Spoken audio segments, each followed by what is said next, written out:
Greetings and welcome back to our Standing Watch program. What relationship should there be in the United States of America and Great Britain, in other Western countries, between politics and religion?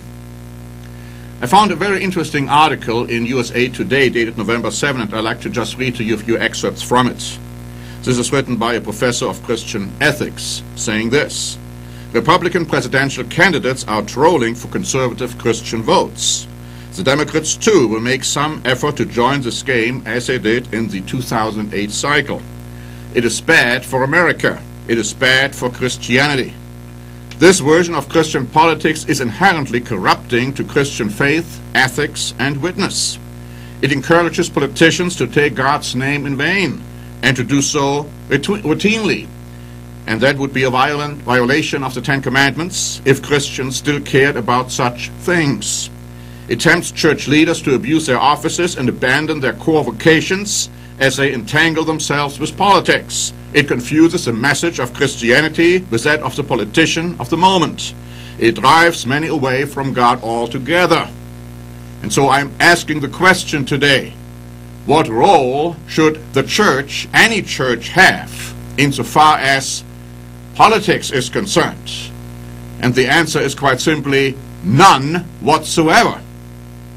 Members of our church organizations don't even vote in political campaigns.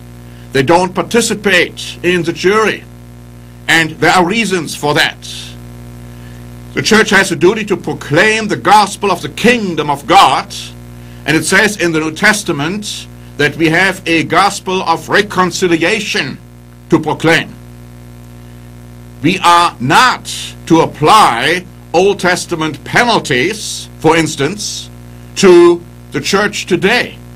The church has no business, no jurisdiction in, for instance, executing a criminal, and a church member, a truly converted Christian, should have no business in participating in that either. It says it is the letter which kills. It is the spirit which makes alive. Think in terms of the history. Think when the church, any church, got involved in politics, the terrible harm it created. Think of Oliver Cromwell, who thought he had to create a theocracy in Great Britain when he went into churches and destroyed all these statutes in there, misapplying Old Testament laws. Because you see, there were certain Old Testament laws which were given to the nation of Israel, which are not supposed to be taken care of in the sense that they should be effectuated by the church today. But think of the Roman Catholic Church, which was responsible for the terrible abomination of the Inquisition, because they looked at some concepts thinking that, for instance, witches had to be burned on the stake, and they had the jurisdiction to do that, and they went ahead and did it, and in many cases innocent people died. And quite recently in Germany, an attempt was made to exonerate a person who had been burned as a witch on the marketplace, and the Catholic Church came in and said, oh no, we cannot do that because she wasn't entirely innocent. My friends, God has given us laws, and there are spiritual laws which are timeless, and then there are other laws which are temporary. They were meant to be effective today. The spiritual laws, which are timeless, are the ones of the Ten Commandments, and I mean all of the Ten Commandments, and the statutes and the judgments, identifying and explaining more what the Ten Commandments are all about. Now some say we have to enforce now the Ten Commandments in the country, and if we don't do it, we are in violation of God's directive. But let me ask you, what Ten Commandments do you want to enforce? Do you want to enforce the version of the Roman Catholic Church, which is quite different from the version of the Protestants? And if you don't know that, you better check it out.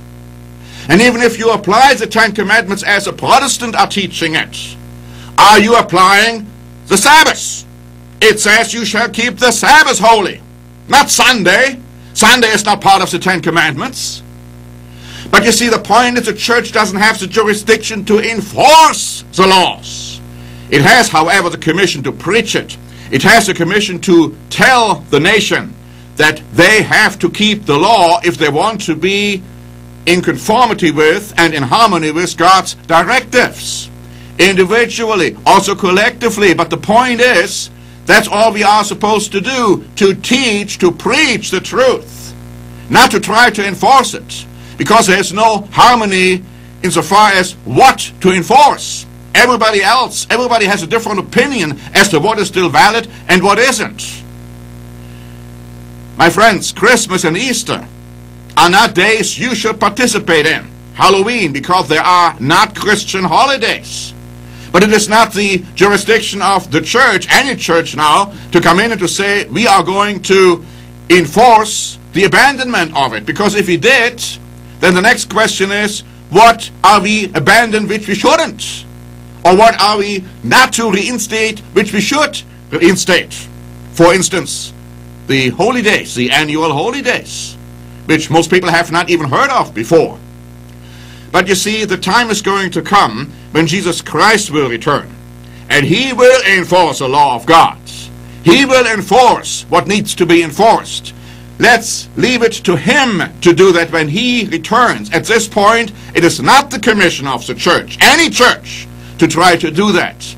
And those who have been trying to do that in the past have brought more harm, much more harm, than good. So let's be very clear on this. God's spiritual laws are still in force and effect today. There are certain passing laws, like for instance the sacrificial system, that's no longer in effect today. But it is up to you to have God reveal to you which laws are still in effect for you to keep, and which laws are no longer in effect because we are no longer under the tutor of the sacrificial and ritual law. My friends, we have prepared several booklets which will help you to understand, hopefully, if you read them carefully, prayerfully, what you need to do as an individual Christian. One of the booklets is, "And Lawlessness Will Abound." This explains in great detail which laws are still in effect today and which aren't. And it is high time for you to understand it properly and not getting involved in the political affairs of this world, of this nation, because this is not going to help you personally and individually to increase the knowledge of Jesus Christ. So thanks very much for watching. This is Norbert Link for the Standing Watch program.